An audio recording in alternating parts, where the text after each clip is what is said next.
What's going on, everybody? This is Marquise from Prophetic Sound Productions, and I'm here to talk to you about the next phase in my incredible journey, a musical autobiography. So first and foremost, I want to thank everybody who's been liking and following and commenting and supporting this journey that I've been on. Thanks for coming on my journey with me, allowing me to share that with you. And big ups and shout outs to Soultone Cymbals and Collision Drumsticks, signature sticks coming soon, y'all. Collision Drumsticks for making this process very easy, very possible, for sharing, for liking, all of that different stuff. And if you're not following or if you haven't subscribed, if you're not liking the page, go ahead and do it on Facebook, Instagram, YouTube, all of that good stuff, right? Twitter as well. So this phase is going to be a very unique phase because unlike the other phases, which were very specific, based on location, based on situations, this phase in my journey is based on people. It's based on the people that I've been able to come in contact with and that had a major impact on my life. That season where I was doing stuff with Terrence as a musician really enhanced my musical creativity. The musical genius that Terrence would put into his music made me really feel comfortable and confident and bold enough to try anything as a musician and find a way to make it work in whatever song. So that was really a launching point for my musical creativity.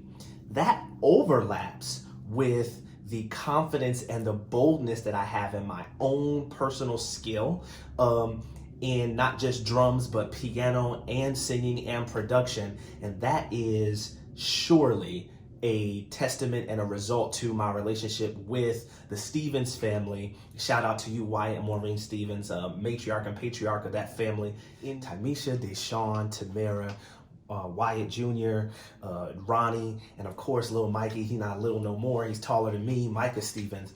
Shout out to all of you guys for the influence that y'all have had. Around that time, my sister, Trinessa Cabana, shout out to UTV Pocket, began to play for Restoration. That was a community choir, gospel community choir, out in Newburgh, New York. That was headed by now Bishop J.C. Woody. Right. One of those situations where I had, tagged along with my sister to a rehearsal. She was playing the drums. Nobody knew who I was, and I really hadn't been introduced to the rest of the members of the Stevens family or anybody else like that. And so I was just the kid brother that tagged along. And they were preparing for a reunion recording. And I'm just sitting soaking it up like a sponge. And so after rehearsal one day, as they're preparing, I, of course, take every opportunity I can to hop on the drums and try to do or execute what I've just seen. So I'm trying to mimic all of these different musicians. And so I get up there, and Wyatt Stevens walks up to the drum set, seeing me fiddle around, and he gives me this look, like only he can. Anybody who knows Wyatt Stevens, he just folds his arms and goes, "Impress me," right? And without thought, without nerves, without anxiety, literally, I just went for everything I knew. I just did it. I just was like, just going in, doing everything I could. And right at the end of it, he's like, okay, you got some, whatever. Right at the end of it, this picture flashed my mind of Tony Royster Jr. doing the sweep when he was like 12 years old. So I immediately, start working it around the kid as fast as I could. Then I put both hands in it and I'm doing the sweep with both hands.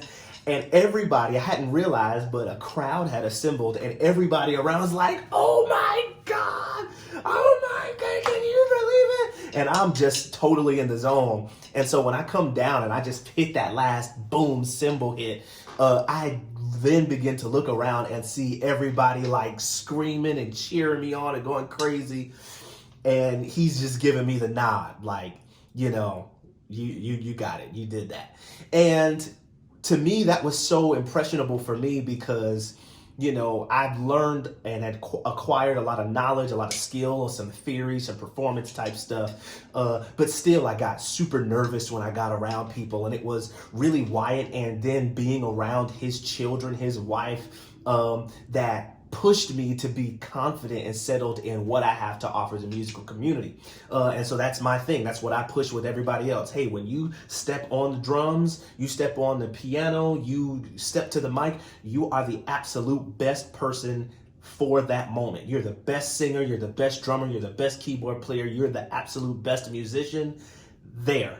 And not from a place of arrogance, but from a place of confidence. Like, you've trained for this, you've prepared yourself for this. Now it's time to just jump and trust all the training, trust all the hard work that you put in to prepare for that moment. So it was definitely an epic moment for me, and they continued to push me. That's where I really began to turn my focus towards the drums and shedding with people like Anthony Murray, shout out to you, sir, and Deshaun Stevens, as I mentioned before, two people that really continued to sharpen me, and we would just build off of each other. So I would roll up to Newburgh with my sister, and after a rehearsal, or sometimes we would just go to hang out with the Stevens family, we would end up breaking out some drum sets in their basement or going to somebody's church and just hashing it out. And my musicianship, my confidence, and my creativity began to grow by leaps and bounds just because I had those amazing and phenomenal musicians pushing me.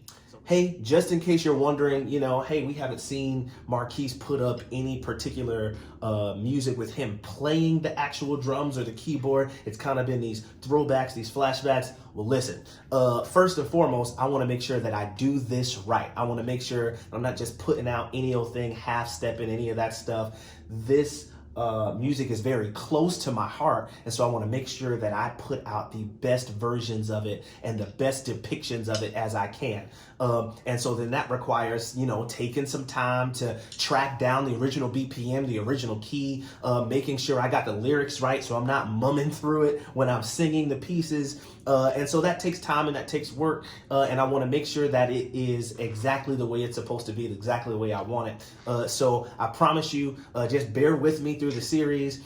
We have this week, I got this video. I got another video that I'll post on Friday.